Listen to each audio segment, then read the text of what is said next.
Bueno, buenas tardes, ¿cómo están? ¿Cómo les va? Bienvenidos a todos a este segundo webinar de Interfaces Online. Mi nombre es Elena Onofre, yo coordino el Congreso de Interfaces en su versión presencial y ahora en esta nueva versión de Interfaces Online junto a Agustina Greve, que es parte del equipo. Quiero darles la bienvenida a los docentes y directivos de instituciones que van a compartir hoy sus experiencias sobre cómo fue esta vivencia de mudar las clases presenciales a la modalidad virtual en un tiempo récord a partir de este contexto COVID que estamos viviendo, ¿sí?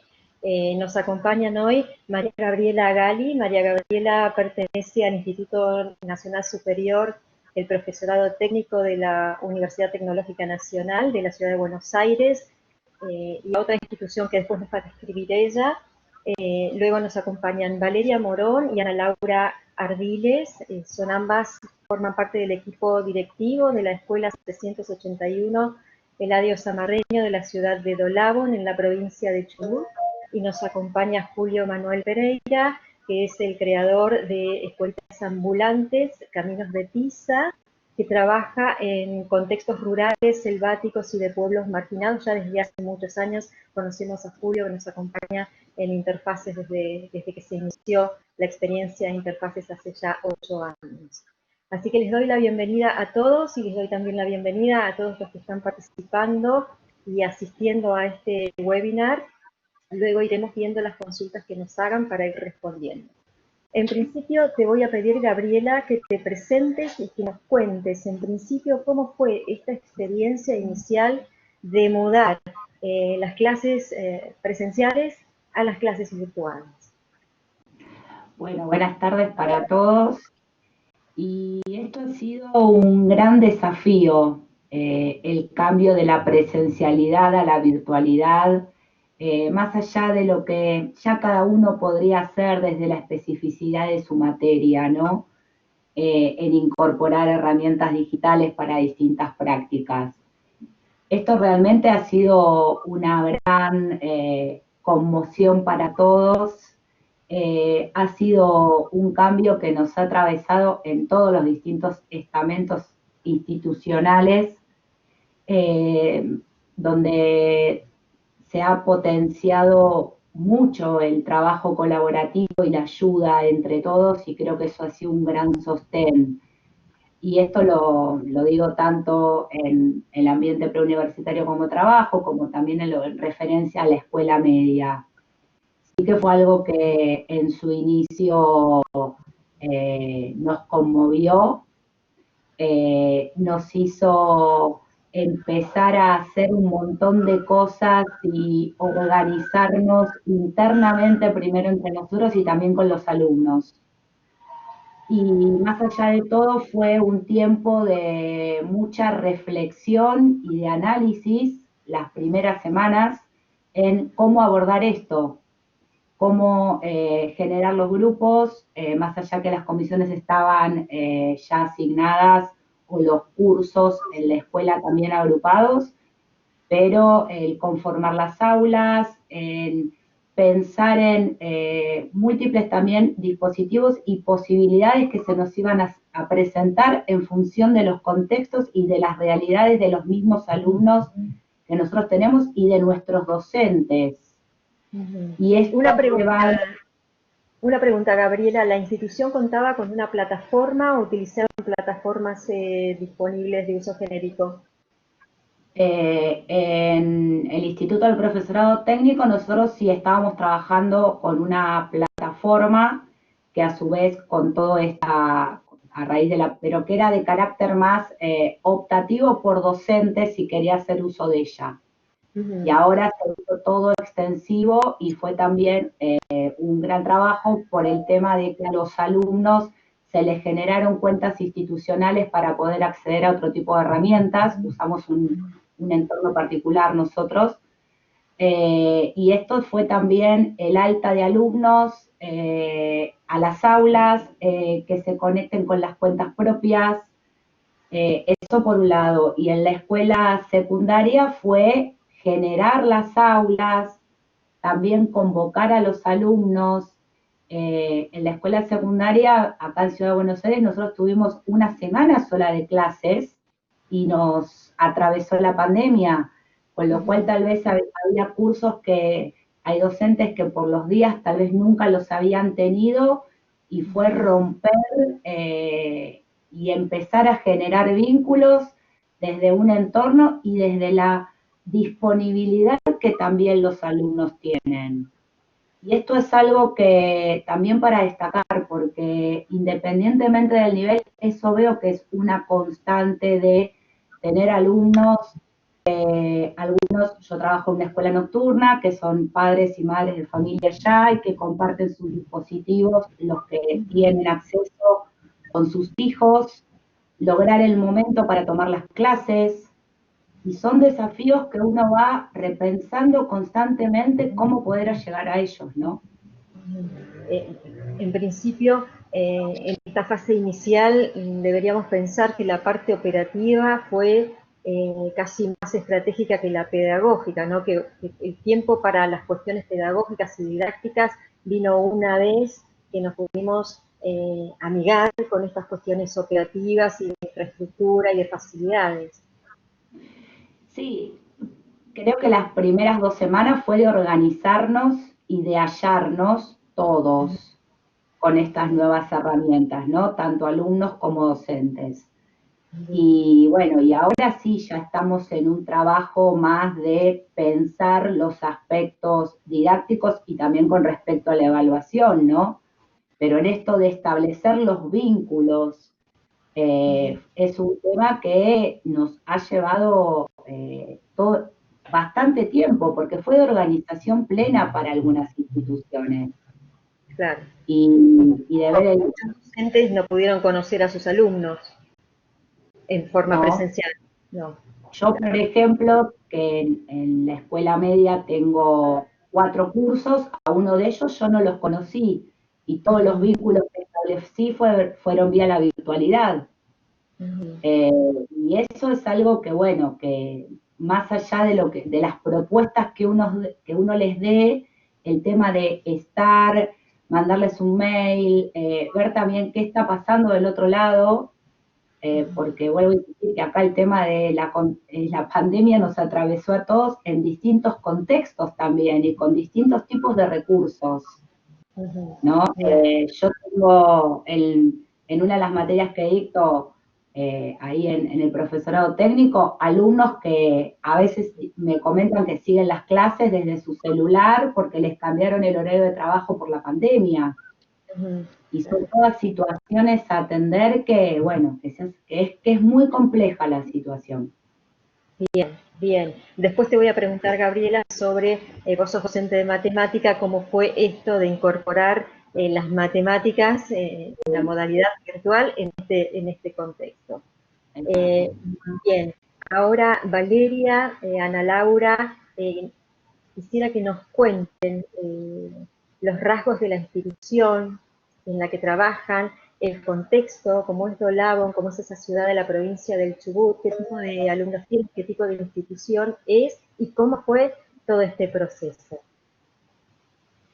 Bueno, mi nombre es Valeria Morón y junto con Ana Laura somos parte del equipo directivo de nuestra institución y bueno, cuando vimos esta posibilidad de contar un poco nuestra experiencia, lo hicimos pensando un poco en todo el equipo de trabajo que somos, porque si bien hoy nosotras dos somos la cara visible en este encuentro, quiero decir que bueno, el trabajo fue realizado conjuntamente con todos, ¿sí? Con los demás miembros del equipo directivo y también con otros actores que forman parte de la institución y que son puntos elementales y centrales en la institución en sí y en este momento sobre todo. Trabajamos en una localidad que se llama Dolabon. No somos de Dolabon, vivimos en otras localidades vecinas, pero bueno, pasamos nuestra gran parte del tiempo en ella. Y bueno, es un pueblo pequeño de 4.000 habitantes aproximadamente, ubicado en el centro de la provincia, o centro-oeste, en el valle inferior del río Chubut, y en una zona de valle. Y la escuela hoy cuenta con 2 modalidades, una de ellas es la modalidad técnica, tecnología de los alimentos, y otra modalidad es educación para jóvenes y adultos.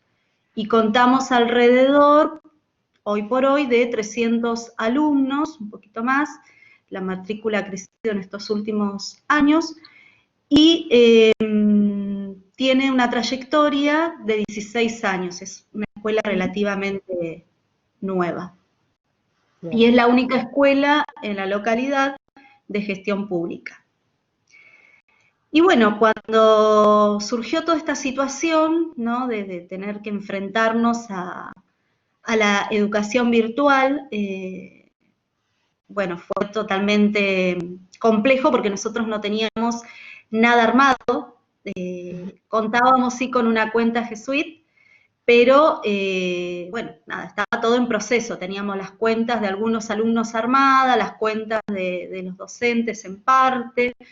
Así que bueno, fue de alguna forma empezar a organizar todo el entorno formativo para poder de alguna manera enfrentar todo lo que significó la educación virtual en este contexto. Para ello no solamente organizamos las aulas virtuales, sino también, no sé si me escuchan. Sí, te escuchamos perfecto. Sí. Sino también, bueno, armamos grupos de WhatsApp con los docentes y los docentes con sus alumnos. También algunos docentes armaron páginas en Facebook para ofrecer sus clases. Bueno, contábamos también con una carpeta en Drive donde vamos subiendo diariamente los trabajos y los vamos compartiendo en enlaces a través del Facebook. Y bueno, armamos todo un sistema de distintas alternativas para poder llegar a todos nuestros alumnos de la mejor manera posible. Obviamente que del otro lado nos encontramos con realidades muy diversas, no todos cuentan con los recursos necesarios para poder ingresar a las aulas virtuales o para poder, no sé, descargar trabajos en los celulares. Entonces ahí es donde entran a jugar todos los actores de la institución, ¿no? Apoyando, acompañando, instruyéndolos, armando tutoriales. La verdad que ha sido un trabajo continuo, permanente y de todo el equipo, no solamente de nosotras que estamos hoy acá, sino realmente eso yo lo quiero destacar y valorar porque, bueno, tenemos el equipo de orientación como preceptoras y tutoras que están permanentemente en contacto con los chicos, los docentes que a pesar de que nuestra provincia atraviesa hoy una situación muy crítica respecto al pago de sueldos y demás, realmente siguieron laburando con todo, preocupados todo el tiempo por la situación de los alumnos, aquellos que responden y los que no. Así que bueno, y eso es muy valorable y muy notable en este contexto en el que estamos, ¿no? Que se suma todo esto de la pandemia, pero bueno, también nuestra situación laboral es un problema para nosotros hoy. Y bueno, nada, o sea, tratamos de alguna forma de armar todo este entorno que no teníamos nada, a diferencia de otras instituciones que sí, a lo mejor tenían ya armadas sus plataformas y demás. Y bueno, armamos todo en tiempo récord, como bien comenzamos mencionando en este webinar, en tiempo récord y ofreciendo todas las posibilidades y las alternativas que estaban a nuestro alcance para poder llegar a nuestros alumnos. Perfecto. Y bueno, y el desafío de no saber qué va a pasar. ¿Cómo vamos a seguir? Claro. Ok, bien, gracias. Después, Ana Laura, sigo contigo. Ahora quisiera que se presente Julio, que nos cuente bien qué es la escuelita ambulante y cómo trabajan, ¿sí? En breve, así podemos empezar con casos concretos. Bueno, lo nuestro es educación comunitaria itinerante. en basurales, colonias, parajes y todo lo que tiene que ver la zona rural y los barrios marginados. Nuestros niños ya per se no cuentan con conectividad o tienen baja conectividad, tienen los recursos tecnológicos, por lo cual nosotros ya habíamos conformado una comunidad educativa. Lo único que nos ha afectado realmente la pandemia son las limitaciones de traslado y una modificación de los protocolos de seguridad y higiene en el acercamiento. Nosotros hemos buscado alternativas viables y pertinentes que sean de uso, que son la generación de referentes pares comunitarios a los que tienen la tecnología, los teléfonos, pero no la conectividad, a través del sistema operativo Bluetooth, ¿sí? Se van acercando a las diferentes casas y descargando, después de un protocolo que hemos diseñado para el armado de las instanciaciones didácticas, de videos conceptuales, ejemplificativos, descriptivos y explicativos, sumado material, y compartir con los niños que tenemos visita presencial, hacer las clases que grabamos y replicamos en distintos lugares, utilizando también los docentes auxiliares indígenas como referentes domiciliarios en los contextos de las comunidades originarias, y utilizando las radios comunitarias para transmitir información, para transmitir la promoción de cuentos, para estimular lo que es el desarrollo lingüístico y, por ejemplo, dar alguna clase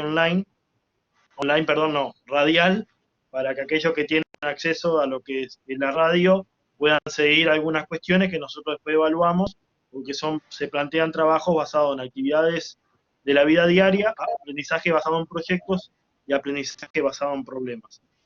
Los que complementamos con un librillo de actividades diarias para los hogares que sean en base a material reciclable, porque nuestros materiales didácticos, educativos, terapéuticos, ortopédicos son con material reciclable.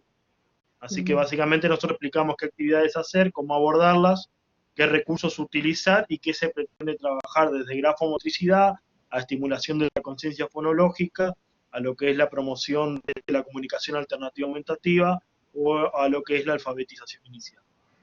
Y Julio, contame, ¿tu equipo cómo está armado? ¿Cuántos son? ¿Cómo es esta tarea que es tan cotidiana para vos, pero tan lejana para nosotros, ¿sí? ¿Cómo se Somos solo organizan? 2 personas, A ver. la profesora Yanina Rossi, quien les habla. Yanina se encarga de toda la coordinación de las actividades en una localidad que se llama San Gotardo, y yo soy el que es itinerante por las aldeas y las comunidades. Nosotros dejamos capacidad instalada. Nuestro proyecto, más que las actividades de instanciación pedagógica que realizamos nosotros, es formar a los padres como tutores pares, a los auxiliares docentes indígenas y a los educadores comunitarios desde los espacios de primera infancia a lo que tiene que ver con la educación no formal. O sea, nosotros trabajamos formando gente que permanezca ahí todo el tiempo y garantice la secuencia de trabajo y las continuidades didácticas y también terapéutico-pedagógicas que tienen que ver con la estimulación temprana y oportuna y la psicomotricidad en los contextos que no hay nadie que los trabaje desde un abordaje de gabinete o que haya interconsultas. Entonces nosotros básicamente generar una verdadera comunidad educativa, ¿tá?, que tiene que ver con la asignación de roles y funciones propios, concretos y referidos a casos específicos, ¿sí? Lo que nos permite hacer un buen seguimiento y una buena formación de otros educadores, que si bien no son parte del programa, son los principales destinatarios. O sea, nosotros educamos a través de los educadores, ¿sí? Más allá de que el trabajo que hacemos directo con los niños sea para que esta gente que estamos formando tome ejemplos referenciales, prácticos, metodológicos y procedimentales, didácticos, terapéuticos y ortopédicos. Entonces, en realidad nosotros, pudiendo movilizar a una sola persona, ya llegamos a 15 niños, ¿sí? Entonces es una mirada, ¿sí?, pese a que a los que están al alcance del traslado bici y pie y eventualmente algún viaje como hoy, que unos voluntarios que hacen una olla popular nos llevan, seguimos con las instanciaciones presenciales, con algunos protocolos de seguridad e higiene, con la variabilidad de la cantidad de los grupos que recibimos y con algunas cuestiones limitantes para los niños que tienen diagnósticos asociados a la inmunodepresión. Bien. Julio, y físicamente, ¿en qué zonas de la Argentina están ubicados ustedes? ¿Para qué zona, qué región concretamente trabajan? Este año nos abocamos solo a la provincia de Misiones, pero el trabajo se viene realizando hace 6 años en todo el NEA, en los basurales de Corrientes, Chaco, ¿sí? Misiones, y también una parte del NEA que fue Santiago del Estero, con intervenciones socioeducativas, dejando educadores formados. Nosotros somos una mirada itinerante, ¿sí? Eso nos implica armar material de lengua de señas en argot de lenguas originarias, toba, cuón, guaraní, generar material educativo en traducción, ¿sí? Todo lo que tiene que ver desde traducir a Mafalda en guaraní, a todo lo que tiene que ver con la justicia pedagógica de garantizar material en braille, en comunicación alternativa aumentativa, lo que tiene que ver con las adecuaciones curriculares para el respeto de las identidades culturales, por ejemplo, cosas sencillas, trabajar bióticos y abióticos en contextos indígenas, varía a qué llaman cosas con vida y sin vida, o los preceptos de geomorfismo con adaptaciones al terraplanismo, por respeto a determinadas idiosincrasias para no romper la aceptación y los permisos que nos conceden determinados líderes indígenas para participar en su comunidad. Perfecto. Luego vuelvo contigo para que nos cuentes algunos casos específicos, ¿sí? Que nos des algunos ejemplos de resultados de alguna secuencia didáctica o demás. Es muy interesante lo que estás contando, ¿sí? Gabriela, contanos cómo fue tu experiencia de esas clases de matemáticas en este contexto COVID. ¿Cómo llevaste la aplicación de la teoría a la práctica en función de la información que se estaba difundiendo sobre la pandemia en Argentina y en el mundo? No se escucha. Hola. Ahora sí. Ay, pero a mí se me ha cortado recién, así que ¿me podías repetir lo que Gabriela, mencionaste? a Gabriela. Disculpa. No te preocupes. No, como les decía, que en este contexto, bueno, fue todo un desafío, más allá de que dicto análisis matemático, trabajo con todo lo que tenga que ver con la parte de informática y demás, me dedico también a eso, y más allá que el anhelo de los que trabajamos con tecnología educativa también, esperábamos que en algún momento esto fuese extensivo, tal vez no en este contexto, ¿no? Y con esta prontitud y con este caos, y frente a eso vino el gran interrogante, cómo abordábamos la enseñanza de matemática por un entorno virtual. Y bueno, y en esto de revisar, rehacer, repensar, analizar además, tratando de ver qué cosas podían cautivarlos a través de este entorno, y justo nos fue esto de la pandemia, de las gráficas, del punto cuando llegamos a que se aplane la curva, y en esto de repensar cómo iba a ser, cómo enseñarles de otra forma, porque no podemos pensar en este entorno como eran las clases de la forma presencial. Fue que dije, bueno, ¿por qué no tomar todo lo del COVID y empezar a mostrarles situaciones? Yo le había dejado a la persona Gabriel, que modera también. ¿necesitas la presentación, Gabriela? No, pero les había dejado unas imágenes nada más, si las quería mostrar así. Ahí las está subiendo. Ahí vamos. Ya está. La siguiente, por favor. La siguiente diapositiva, ahí está. Bien, desde primero empezarles a explicar cómo se da la propagación, qué era el R0, por qué decíamos si la curva es creciente o decreciente, cómo se la podía representar, las distintas formas también de poder analizar lo que está sucediendo en los distintos periodos que íbamos atravesando, la diferencia en si algo lo graficábamos con línea de puntos a con línea llena, más allá, bueno, de todos los modelos, o de los dos modelos que ahora, o tres, que se está hablando en torno a cómo se está dando la propagación, ¿no? Pero lo significativo de esto es que desde las distintas representaciones y del debate que se iba armando en cada una de las situaciones,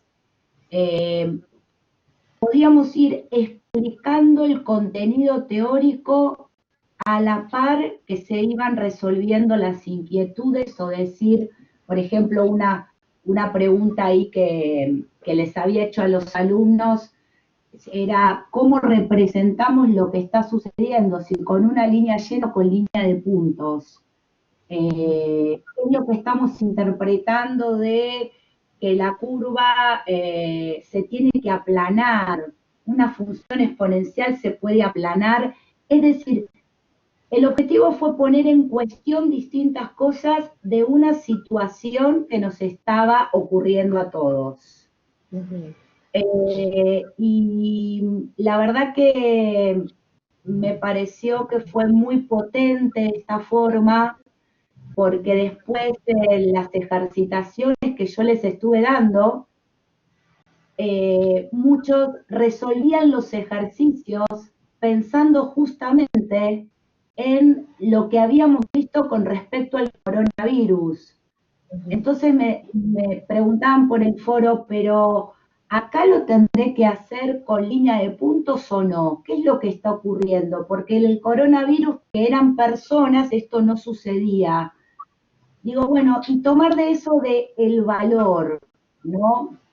Y así, a medida que los temas también fueron avanzando, trabajé otra cosa también con las bacterias y demás, es decir, utilizar distintos disparadores de la vida diaria para poder vincular con los temas que tenemos que dar. Obviamente no es algo sencillo, lleva su tiempo esta preparación, este pensar, este discutir, pero bueno, es en algo que estamos todos trabajando, y en esta misma línea también con los profesores tanto los de álgebra como los de análisis, este tiempo nos sirvió para poder compartir recursos y estrategias. Perfecto. Creo que en eso nos unió esta pandemia, digamos. Perfecto, muy bien. O sea que hubo ahí un trabajo del equipo docente de manera colaborativa para generar recursos que les sirvieran a todos. Exactamente, sí. Sí, bien. Sí. Ana Laura, ¿nos estás escuchando? Sí, perfectamente. Sí. Contanos, Ana Laura, una experiencia que te haya resultado relevante en el caso de la institución de ustedes, que tenga que ver o con la gestión o con alguna actividad pedagógica, alguna secuencia didáctica, algún ejemplo, algo que consideres que es relevante compartir con el resto de las personas que nos están escuchando. Bueno, como Valeria muy bien presentó la escuela y la localidad, por ahí a mí me gustaría agregar que en lo particular formo parte del equipo que es este colegio desde hace 10 años, y una de las cuestiones que caracteriza a la escuela es el trabajo en equipo, donde uno se siente parte de la institución, y de las actividades que fuimos llevando a cabo durante este periodo tan corto. Fue posible debido a ese trabajo en equipo que seguimos sosteniendo. Por un lado, los docentes que diversificaron toda la planificación que ellos anualmente tienen pensado para los alumnos, donde tuvieron que incluir diversas plataformas de trabajo y diversas herramientas TIC. Por el otro lado, el equipo de POD y de preceptores para contactarse con los estudiantes y mantener una fluidez de comunicación con ellos para no perderlos. Y finalmente, lo que nos correspondía desde nuestro lugar, que fue todo lo que implicó la organización de una plataforma, la distribución de cuentas, tutoriales para que los profes que no conocían la herramienta y los alumnos pudieran acceder a este entorno. Y como por ahí ustedes también lo mencionaron, inicialmente fue muy fuerte el trabajo de estructurar todo esto, ¿no? Y hoy nos encontramos en una etapa donde vemos los detalles. Y en el detalle hacemos foco en las actividades. Y con esto me refiero a que ya estamos repensando las prácticas que realizamos en cada uno de esos espacios. Ahí, por ahí, Elena daba ejemplos de matemática, perdón, Gabriela, y nosotros nos encontramos que nuestros profesores necesitaban tener distinta llegada con los estudiantes, porque Dolabón se caracteriza por ser una población bastante particular y son familias muy numerosas, y generalmente dentro de esos hogares tal vez hay un equipo y se comparten entre los estudiantes, que son todos hermanitos y que asisten al colegio, comparten el mismo equipo. Bien fue una organización en sus hogares, y los profes se tuvieron que adaptar a esa metodología. Y no es algo sencillo para el profe, ni tampoco para las personas que estamos alrededor conteniendo esa situación, pero bueno, es lo que tratamos de llevar en el día a día, ¿no? Y en eso encontramos que hay profesores que aprendieron a hacer videos de actividades que tal vez parecían bastante sencillas o que tenían un formato desde la presencialidad, pero tuvieron que adecuarse a esta virtualidad, más allá de si el estudiante utiliza una plataforma, llámese un aula virtual, o tiene que ver la clase o ese video o ese material que el profe preparó desde el WhatsApp, o tal vez imprimirlo en el kiosquito que seguía abierto, o acercarse a la escuela para ver si alguien le podía suministrar ese material. Así que en ese sentido es bastante enriquecedor para nosotros porque es nuevo, ¿no? Y en cierta manera es como darnos espacio a equivocarnos en este proceso, porque estamos aprendiendo a medida que vamos haciendo. Es la primera vez que vivimos esta pandemia y sinceramente es complejo, pero bueno, enriquecedor. Y por el otro lado, estamos en una etapa donde empezamos a evaluar qué es lo actuado hasta el momento, ¿no? A través de este seguimiento que el profe tiene que empezar a hacer de lo ya trabajado con los estudiantes. Perfecto. A ver cómo fue este recorrido, pues ya llevamos casi 80 días. Julio, te hago una consulta. ¿Cómo es la registración de los alumnos? ¿Ustedes salen a buscarlos? ¿Tienen un registro previo dado por alguna institución gubernamental? ¿Cómo es esto? Si Gabriel puede ir poniendo imágenes para que tengan referencia donde trabajamos, les voy contando. Dale. Lo que se corre es el boca a boca, la necesidad de la gente. Nosotros trabajamos con niños con abandono escolar, ¿sí? Con trazas discontinuas de escolarización o directamente marginados del sistema educativo. No contamos hasta el momento, más allá de Andresito y San Antonio, dos localidades de Misiones que trabajamos en acuerdo complementario y alternativo con lo que tiene que ver con las municipalidades y sus respectivos SIC y EPIs, que hemos logrado hasta la construcción de escuelas. Esto es un boca a boca que se va difundiendo, nos enteramos de casos, pero por las propias dinámicas, en los contextos donde trabajamos, ¿sí? Por sus propias idiosincrasias. Recuerden que nosotros trabajamos con niños con dislexia, disgrafías, discalculias, afasias en contextos interculturales bilingües donde ni siquiera me hablan una lengua bien, me hablan una mezcla portuñol, español, guaraní. Entonces, primero, para garantizar el éxito tenemos que ser invitados. Cuando somos invitados, accedemos a esos espacios y generamos los acuerdos de trabajo que no sean invasivos, ¿tá? Entonces, básicamente se va corriendo el boca a boca a través de los logros que vamos logrando. Individualmente, con los trabajos que hacemos primero, con los abordajes terapéuticos pedagógicos individuales. Cuando ese niño logra determinado tipo de competencias o proceso de adquisición lingüística, de comunicación, alfabetización, lo pasamos a una instancia más comunitaria.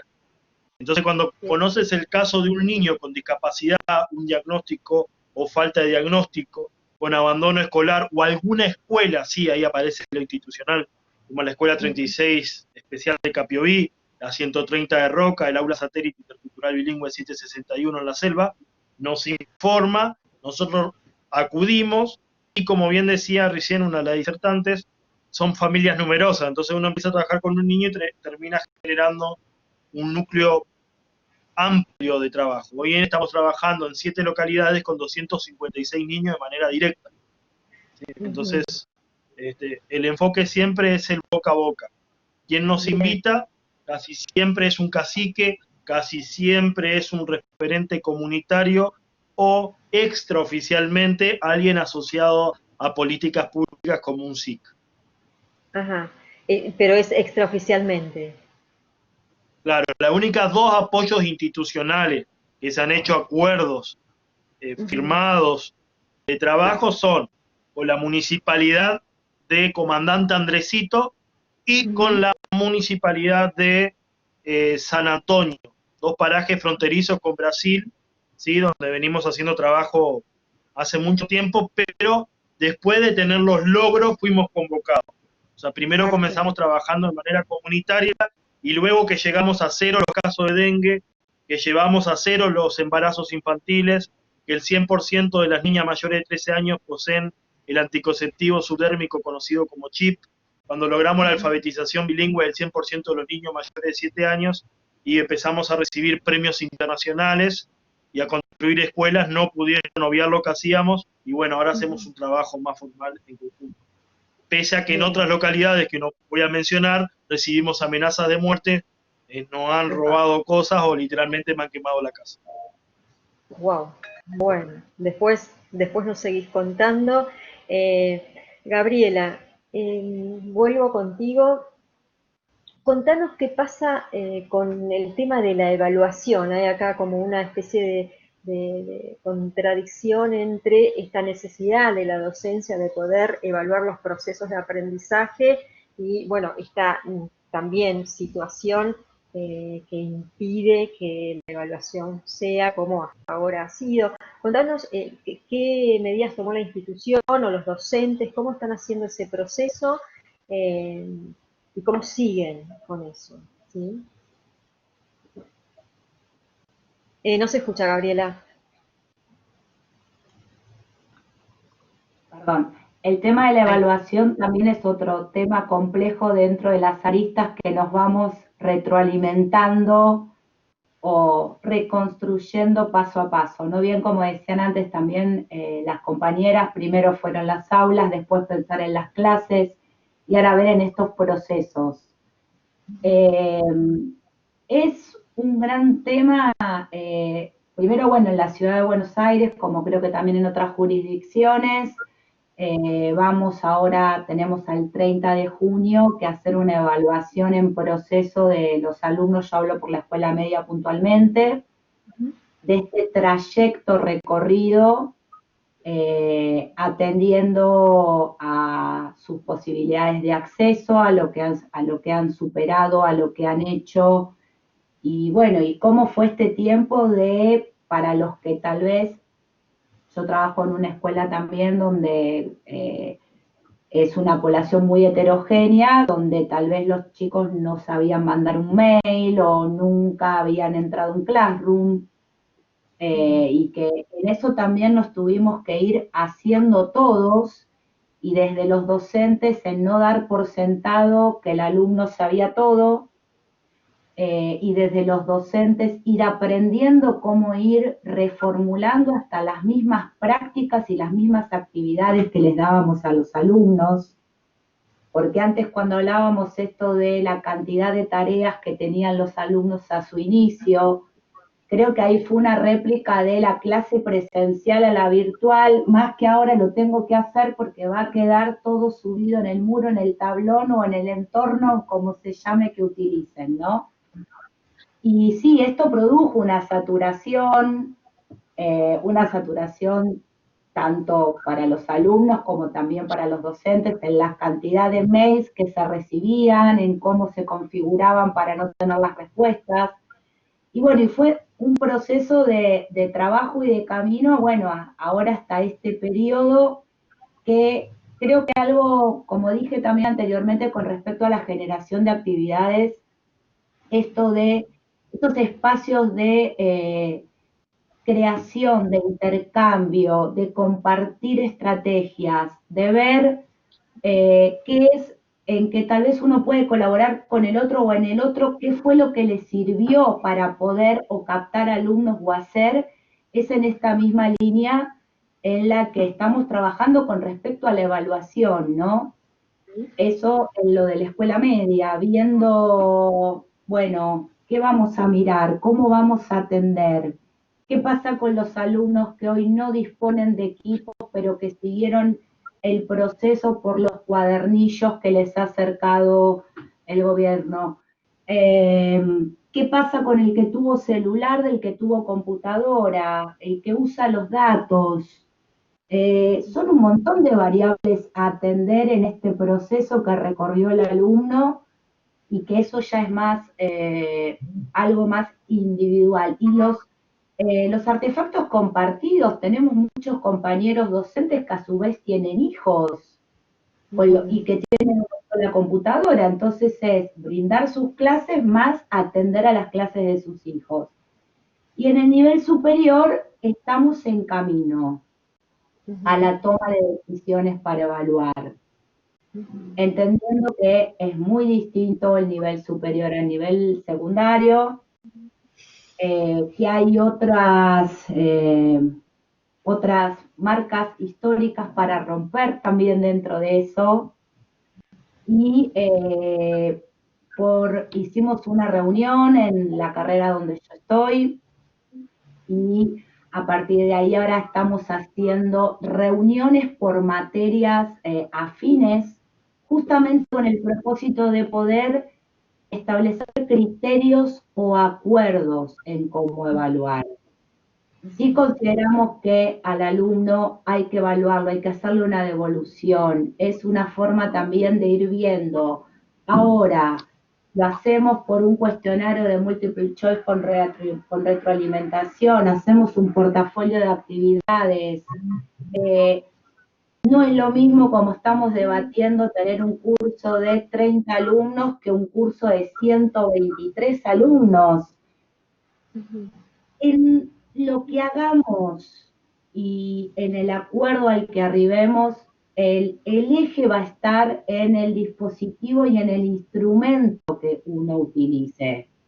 Por ahí también hay muchas barreras para romper con lo que creo de la evaluación y que la evaluación va a pasar y que se van a pasar los temas. Tiene que estar en el instrumento, cómo formulo las preguntas, qué voy a hacer, y pensar en que el alumno pueda de alguna forma también autoevaluarse dentro de este tiempo. Pero, vuelvo a repetir, me parece que el eje está en esos acuerdos y en lo que se pueda construir con otros. Creo que eso es un eje de la pandemia, digamos, ¿no? Perfecto. Valeria, en el caso de Dolabón, de Chubut, ¿hay alguna decisión tomada ya sobre los procesos de evaluación o están alineados con Nación? ¿Cómo está funcionando? Por ahora estamos alineados con lo que plantea Nación. Tengo entendido que la semana que viene van a lanzar una resolución sobre el tema de evaluación en todos los niveles. Y bueno, por lo pronto, a nosotros se nos bajó una circular y un comunicado, que es una reproducción de lo que se habló en el Consejo Federal de Educación, donde participaron todos los ministros. Y bueno, lo que se definió es lo mismo que se definió a nivel nacional, de continuar con una evaluación formativa, entendiendo esto de que, bueno, que es todo un proceso y que precisamente estamos en un proceso todos de aprendizaje, no solamente los chicos, sino también nosotros, que tenemos que adecuar y adaptar nuestras clases y nuestra cotidianidad a algo que es muy diferente. Y en eso también incorporamos a nuestros alumnos en este proceso de ir aprendiendo juntos todo esto. Y bueno, nosotros desde la escuela lo que determinamos es obviamente avalar y acompañar estas definiciones que se tomaron respecto a lo que es la evaluación, y también, bueno, estamos hoy precisamente solicitando a nuestros docentes un informe, que primero empezaron realizando las POT, de seguimiento de los alumnos, con un sistema de información y de gestión de alumnos que fuimos armando desde la virtualidad, que después Ana Laura le voy a pedir que lo pueda ampliar, y empezamos un poco registrando esto, ¿no? ¿Qué es lo que los chicos están realizando? ¿Cómo lo están realizando? ¿Con qué recursos están trabajando? ¿Qué herramientas fueron las más apropiadas para resolver situaciones de la educación virtual en sus hogares? Cómo los docentes logran llegar a sus alumnos. Bueno, todo este relevamiento que lo fuimos haciendo conjuntamente con la POT, que fue una de las primeras etapas de lo que significó la evaluación, y otra que están ahora concretando nuestros docentes, Valeria, que tiene que ver... Contanos qué es POT, porque lo nombraste varias veces y tal vez perdón, la gente... sí, esto de las siglas que uno se acostumbra a usar.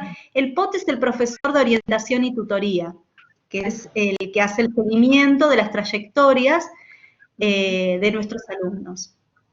Actualmente tenemos un POT en cada turno y tenemos dividido en ciclo básico y ciclo orientado, y bueno, y ellas se ocupan de eso, de hacer el seguimiento de ellos, por lo tanto están continuamente en contacto con ellos y con las familias, y arman los grupos de WhatsApp y se comunican y son intermediarios con los docentes, reciben los trabajos también por distintos medios y se los mandan a los docentes, les facilitan los trabajos a los chicos, bueno, trabajan, digamos, de manera coordinada entre ellas y distribuyéndose, porque son pocas POT para toda la matrícula que tenemos, distribuyéndose los chicos para poder atenderlos mejor. Y bueno, ahora, como les decía, estábamos precisamente mañana cierra como fecha la entrega de informes de parte de los docentes, que nosotros lo dividimos en dos, una nota primeramente parcial, la que van ahora a informar, que no es una nota numérica, simplemente es una observación de cómo fueron tomando los chicos todas las actividades que se propusieron, y también es una manera de autoevaluarse, ¿sí?, los docentes respecto a si sus clases y la modalidad que están adoptando cada uno resultan de utilidad para poder captar y motivar a los chicos y que los chicos puedan seguir sus clases. Entonces, armamos un instrumento para poder evaluar eso, básicamente. Muy bien, perfecto. Perfecto, muy interesante. Después voy contigo, Ana Laura. Quiero volver a Julio. Julio, preguntarte algo quizás básico y elemental. ¿Cómo se te ocurrió Escuelitas Ambulantes? ¿De dónde nació esa inquietud, esa vocación? Primero tengo que aclarar que tengo autismo. Mi mirada y percepción sobre la realidad implica un cambio circunstancial porque la lexitimia de no tener compromiso emocional con lo que digo me da una característica importante. Empezó por el odio y el resentimiento hacia los técnicos de la educación, a todos los doctores y esas cosas que nunca pisan un aula y que hoy debaten, por ejemplo, sobre la construcción de la educación cuando hace años que hay cursos MOOC, que hay educación a distancia, que hay domiciliaria hospitalaria, que las TIC ya están instauradas, y ya deberían manejarlo porque el Plan Conectar Igualdad existe hace 10 años, el Plan Ceibales existe 11 en Uruguay, por ejemplo, los maestros domiciliarios hospitalarios ya tienen protocolos, nadie consulta a los maestros rurales que trabajan poligrado en contextos sin accesibilidad, nadie desarrolla material y hacen congresos de inclusión. Entonces fui a demostrar que eso era toda una farsa demagógica del sistema educativo en Latinoamérica. Entonces fui demostrando cómo no se crean materiales, cómo se dicen que determinadas miradas son de educación cuando están atravesadas por psicólogos, sociólogos que nunca pisaron un aula, cómo los diseños curriculares están hechos por técnicos que no saben lo que es dar una clase, cómo expertos de educación intercultural bilingüe ni siquiera hablan las lenguas originarias en Argentina.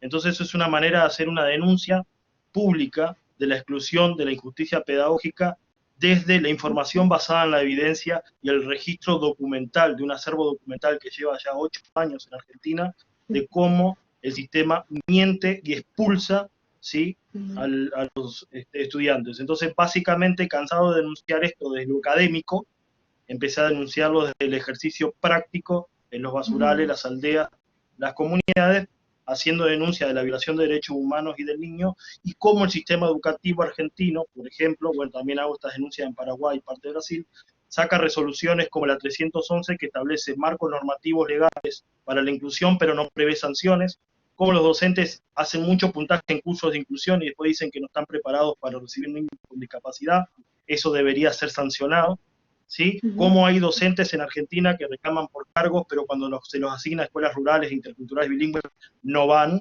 porque he ido a aulas satélites donde está el aula, pero no ningún maestro acepta ir. Entonces esa denuncia también tiene que ser porque se ha romantizado la educación, ¿sí? Entonces también es una forma que tengo, amparado en que no tengo hijos, en que no tengo nada que perder, ¿sí?, en mostrar las realidades que hay que cambiar generando políticas públicas, ¿sí? Participo en estas instancias públicas, gracias a la Universidad de Palermo, que me ha abierto las puertas siempre, para mostrar que los educadores comunitarios tenemos un acervo documental de experiencias, ganadores de premios mundiales, que muchas veces son ninguneados por algunos profesionales que nunca salieron de un libro y que tienen que citar otros autores para explicar cosas que tienen que pensar. Nosotros creamos nuestro propio acervo documental, hacemos registro, y eso es una motivación no inspirada en la demagogia actual de las buenas intenciones o lo que tiene que ver con la educación emocional, sino con la educación práctica, llevando como referencia la neurociencia por la mirada terapéutico-pedagógica, pero a Freire como la mirada ideológica y pedagógica, siendo los únicos promotores de la pedagogía de la emergencia en Sudamérica. Bien, o sea que es un trabajo netamente en el territorio, muy bien. Es una denuncia, no es una actividad solo educativa, es una denuncia, es un trabajo para exponer la realidad educativa de la marginalidad y la exclusión. Como hemos demostrado que el 98% de los niños con discapacidad de la Escuela Especial Argentina son analfabetos o terminan resignados a un taller de panadería o artesanías sin políticas de inclusión laboral posteriores a títulos que hasta hace mucho no daban, porque fui uno de los promotores de la acreditación y certificación de la educación especial en Argentina, ¿sí? Estuve en el Programa Nacional de Formación Permanente, del que me retiré porque era una demagogia absolutamente burda y política. Entonces nosotros es una forma de denunciar desde el trabajo en campo, con demostración de material didáctico, pedagógico y la conformación de referentes, que la formación docente tiene que cambiar. Es más, si leen mis artículos hablo de la deformación docente, ¿sí? Pero es algo que puedo hacer, sé que mucha gente comparte mis miradas, pero no está en condiciones de hacer un sincericidio profesional, inmolándose y sacándole el pan de la boca a sus hijos, siendo hijos del sistema, con una deformación docente muy grosera, casi sin práctica docente en las aulas, ¿sí? Y una de las cosas que quiero denunciar siempre, por esto es una motivación de Escuelita Común, que la mayoría de los formadores no son docentes. Son gente que se ha devenido en la docencia terciario, y un educador que nunca pisó un aula no tendría derecho nunca a levantar una mesa. Bien, bien. Después, Julio, cuando cerremos, te voy a pedir que nos des alguna dirección de página web, de Facebook, donde la gente que quiera, porque hay mucha gente interesada en lo que estás diciendo, puedan encontrarte y puedan compartir contigo estas experiencias que estás contando, ¿sí? Al cierre... En las redes sociales nosotros compartimos todo el material que hacemos porque nuestras denuncias se basan en un principio que se llama información basada en la evidencia. Entonces no son apreciaciones, es un hito estadístico registrado. Armada, Alonso, Barreiro, Brea, Brunca y Mica Limar, le puedo dar por orden alfabético los niños que han muerto estos últimos 45 días sin ser de coronavirus y pasan desapercibidos. Entonces nuestro trabajo tiene rostros, nombres, espacios, tiempos, y son denuncias públicas que nos han costado censura, amenazas de muerte, ¿sí? E inclusive lo que es la exclusión del sistema educativo. Perfecto. Después te voy a pedir que nos digas, aunque sea la dirección de Facebook o la que fuere, para que las personas que nos están preguntando acá tengan cómo contactarse contigo, ¿sí? Ana Laura, ¿querés ampliar un poquito lo que comentaba Valeria, que dijiste que dijo que ibas a ampliar la temática de evaluación o de qué pasó con el flujo de tareas? Sí, sí, por supuesto. Antes que nada quería felicitar a Julio porque realmente se nota mucha pasión en lo que está haciendo y quisiera destacar una palabra que él mencionó y hilo con lo que voy a decir, que él mencionó expulsión, ¿sí? Y esa palabra es muy fuerte, para nosotros en Dolabón también, y retomo desde ahí porque considero que, y sé que Valeria comparte conmigo esto, que hemos trabajado mucho para no ser una escuela expulsiva. Nosotros somos la única escuela pública y es técnica en un pueblito de 3.000 habitantes. Imagínense que si fuésemos una escuela expulsiva, esos chicos que hoy somos su única alternativa, no tendrían otro lugar donde ir, donde asistir. Porque para muchos también es difícil, si bien la cercanía con otras ciudades son poquitos kilómetros, son 15 kilómetros, 20 kilómetros, para muchos de estos niños y niñas esas distancias son amplias porque no tienen los ingresos para poder acceder. Entonces, si hay algo que caracteriza a nuestro trabajo en la escuela, en Don Eladio Zamarreño, es contener a esta población, que es lo que Valeria continuamente está repitiendo los POT, que son estos profesores de orientación de tutoría, que su trabajo es muy importante porque tal vez no llegan a hacer este trabajo que está haciendo Julio de contención de alumnos en alto riesgo, ¿no? Pero sí tienen un vínculo muy, muy grande con estos estudiantes, con estas familias numerosas, para poder tenerlos y especialmente en este contexto. Y un poquito cuento lo que Valeria ella hacía referencia, cuando iniciamos este proceso de reconversión a la virtualidad, no contábamos con absolutamente nada, entonces fue bastante maratónico, porque de hecho las bases de datos de los estudiantes no existían, tuvimos que armarlo, y fue, bueno, un mes de muchísimo trabajo, pero un trabajo que fue gratificante porque no estábamos solos, era un trabajo en conjunto, y a partir de generar estas bases de datos pudimos generar otra serie de archivos que hoy son los que cuentan los profesores, todos concatenados y en relación, a través de los cuales los profesores van a poder volcar sus observaciones, las POT y los preceptores también, y todo eso se va a reunir en una sola vista que les va a llegar a la familia a través del acceso que van a tener a los boletines de estos estudiantes, donde este año tiene otra connotación por el contexto, ¿no? Y eso es, tal vez contarlos es ¿Se sencillo. puede ver la presentación? Tenemos la presentación. Claro. Bueno, podemos ver la presentación, pero solamente la sección donde La están las parte imágenes, para no aburrirnos, Sí, como les para pido que vean el que porque ejemplo. ya estamos sobre la hora. Bueno, sí, ahí lo que muestra, es una capacitación que armamos para profes, porque también estuvimos trabajando, haciendo capacitaciones y comunicaciones por grupo, donde se muestra cómo funcionan esta serie de archivos concatenados, que todo parte de una base de datos general de estudiantes que se generó en este transcurso, y a partir de ahí surgen otros archivos que llegan a distintos actores dentro de la institución. Y cada uno de esos archivos tiene una función diferente y acceso distinto. En la siguiente filmina, lo que se ve son los permisos. El POT tiene acceso a determinados archivos, la oficina de secretaría a otros, la dirección es un poco la que puede ir visando lo que van haciendo cada uno de estos actores, y el profe, bueno, carga su propio registro. En cada uno de este proceso, además de solamente tener acceso el personal que corresponde, solo puede modificar esa persona. Otros, como nosotros desde la dirección, podemos ver y asesorar, pero no podríamos modificar, porque es una especie, es un documento válido, y es el documento del profesor, es su informe y es su registro, y es lo que nos emite como bueno, sería habitualmente era una nota, este año esa nota tiene otra connotación, ¿no?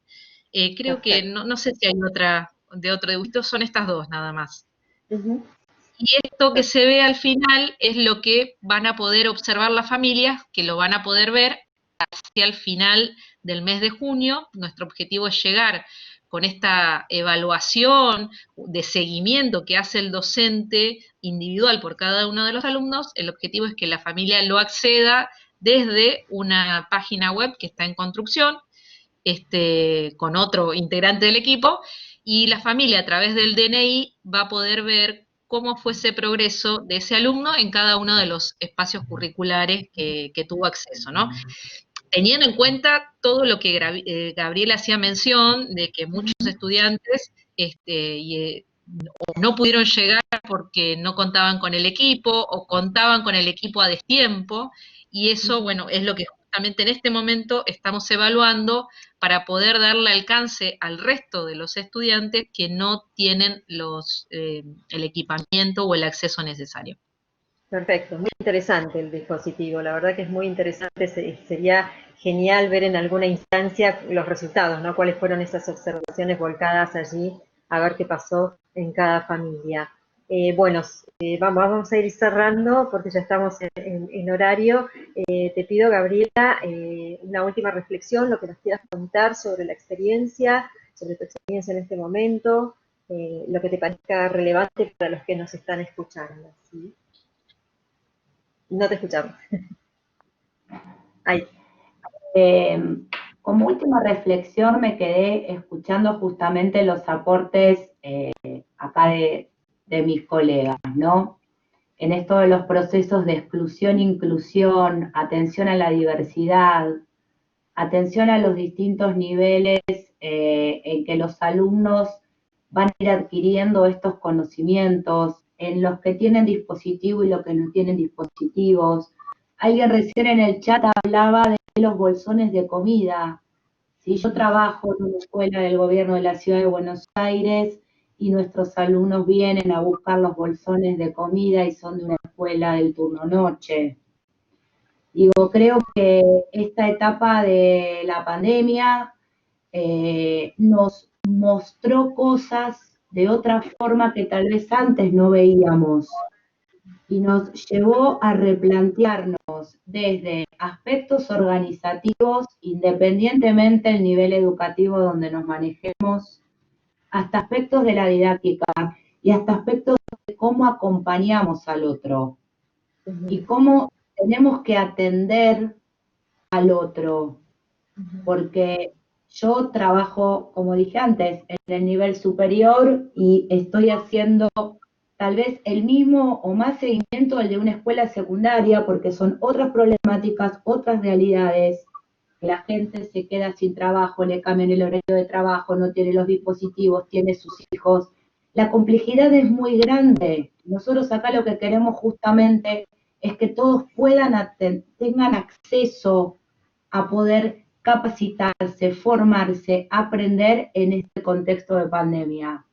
Y es un gran desafío para todos y las cosas creo que más que nunca no se pueden hacer en soledad, sino hay que pensar en construir con otros y pensar en que nuestros alumnos, aunque sea por este medio que es el que hoy tenemos a nuestro alcance y al cual yo abogo, por el cual se puede aprender, logren adquirir esas habilidades para que después puedan seguir construyendo. Entiendo que es un gran desafío, entiendo que no es sencillo, que demanda mucho tiempo, que todos los docentes y los equipos directivos están y estamos haciendo un gran sacrificio en este cambio, porque son horas de atención y horas de preocupación, pero creo que el acento está en el poder trabajar con otros y para otros en estos momentos de pandemia, ¿no? Perfecto, muchas gracias, Gabriela. Julio, te pido primero que digas tu dirección de Facebook o de red social, así queda grabada en la presentación, esto después se lo pasamos, queda disponible, así ya lo tienen donde encontrar. Escuelita Ambulante Caminos Tiza. Así pueden buscarlo en Facebook o en Google, porque hay mucho material. Agregaría lo que dijo recién la profe, no solo con y para, sino desde el otro. ¿Sí? una de las grandes cosas que tengo siempre que destacar es que se habla de inclusión, ¿sí? Pero, por ejemplo, en mi caso, por el trastorno que poseo infantilizado, cuando hablo con la vehemencia que hablo, con la carga emocional que no poseo, sino por las formas tónicas con las que me expreso, y siendo un hombre, genera impacto en los demás, ¿sí? Imagínense eso cuando te lo dice el Brian, el Kevin, el Michael en determinado barrio, con ese tono. Nosotros, en un país que discrimina tanto, es más, te podés morir si te pones la camiseta de fútbol equivocada en el barrio equivocado, es muy difícil hablar de los procesos de inclusión, ¿sí?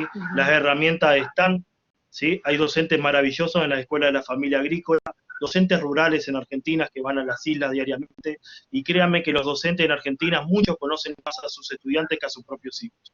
Entonces creo que lo más importante de esto es destacar, ¿sí?, que hay grandes ejemplos para reproducir y que no deben quedar en una casta política y en grandes reflexiones, sino en grandes acciones, ¿sí? Vale corregir posteriormente las acciones que hagamos que perder planificando qué acción vamos a hacer, porque mientras un niño no está en la escuela hoy está siendo abusado, sufre malnutrición. Mientras está en una escuela tiene oportunidades. La escuela hoy, y con esto termino, es el único lugar donde garantizamos la mayoría de los derechos de los niños. Por eso hablamos tanto de la educación. Cuando están en la escuela tienen un DNI, tienen su vacuna, tienen una comida diaria, tienen alguien que los escucha, y los docentes somos los primeros en detectar abuso, malnutrición, desnutrición, violencia y abandono. Por eso también nos duele tanto la virtualidad, porque podemos apreciar eso en primera instancia y quizás lo abordamos demasiado tarde. Quizás ese es el dolor más grande. Y hay grandes docentes que a la presencial se destacan y hoy por medio de estas tecnologías que van variando todo el tiempo, no encuentran la forma de llegar, ¿sí? Y no es culpa de nadie, pero hay que revisar las políticas públicas de educación, ¿sí? Hay que revisar la de formación docente, y los invito a ver cómo se puede trabajar con docentes que comenzaron siendo analfabetos y son grandes maestros en sus lenguas originarias en Argentina. Muchas gracias por la oportunidad. Gracias, Julio. Muy, muy rico, muy nutritivo todo lo que nos has expresado. Hay muchas personas interesadas en conocer lo que haces, así que ahí acabamos de subir al chat de la dirección de Facebook de Escuelitas Ambulantes. Valeria, te perdí. ¿Estás? No. Bueno, a ver. Creo que fue un encuentro impactante, muy interesante por lo diverso de las realidades, pero a la vez por lo común de las complejidades de todos los escenarios. Creo que si hay algo que debemos valorar en esta instancia es el enorme esfuerzo del equipo docente de cada una de las instituciones de este país para seguir adelante con la tarea, entre comillas, para acompañar, para guiar, para estar presente en esta instancia, ¿sí? Más allá de que la docencia sea el trabajo que ejercemos, en este momento ha excedido esa figura y se ha convertido en una forma casi de vivir, ¿no? En esto del acompañar, del estar presente, que no se sientan abandonados, que no se sientan solos los alumnos, que la familia se sienta acompañada, que de esto saquemos lo mejor posible, todos aprendiendo simultáneamente, porque esto es nuevo, absolutamente nuevo para todos. Así que en principio les quiero agradecer a los 4 el que hayan participado en esta experiencia de interfaces online, convocarlos para seguir trabajando juntos. A muchos de ustedes los volveré a ver en la versión presencial de interfaces, que creo que si todo sigue así la volveremos a hacer en el mes de septiembre, pero seguiremos en contacto. A todas las personas que están presenciando y que presenciaron la charla, tienen los contactos, hemos puesto los contactos en el chat, y si no van a tener la charla grabada, se la vamos a enviar a todos, o la pueden encontrar en la página de interfaces, ¿sí? Muchísimas gracias, Gabriela, gracias por tu tiempo, por la dedicación y por esta constancia que tenés de acompañarnos en este proyecto que es Interfaces desde los inicios. Muchísimas gracias, Valeria y Ana Laura, por el aporte, fue realmente muy interesante. y para nosotros es muy rico conocer qué sucede en la realidad educativa de las provincias lejos de donde estamos aquí en Buenos Aires, conocer la realidad de una escuela pública de Olavo en Chubut es sumamente enriquecedor, y conocer el enorme trabajo que han hecho ustedes en esta instancia, este material que presentó Ana Laura, la verdad que es maravilloso. Y bueno, y muchísimas gracias, Julio, que no sé, te estoy perdiendo en la comunicación, pero quería volver a agradecerte tu participación. Sumamente impactante lo que has contado, creo que a todos nos has dejado hoy una huella. Muchas gracias, Valeria. Bueno, nos volveremos a ver. Gracias, muchas gracias.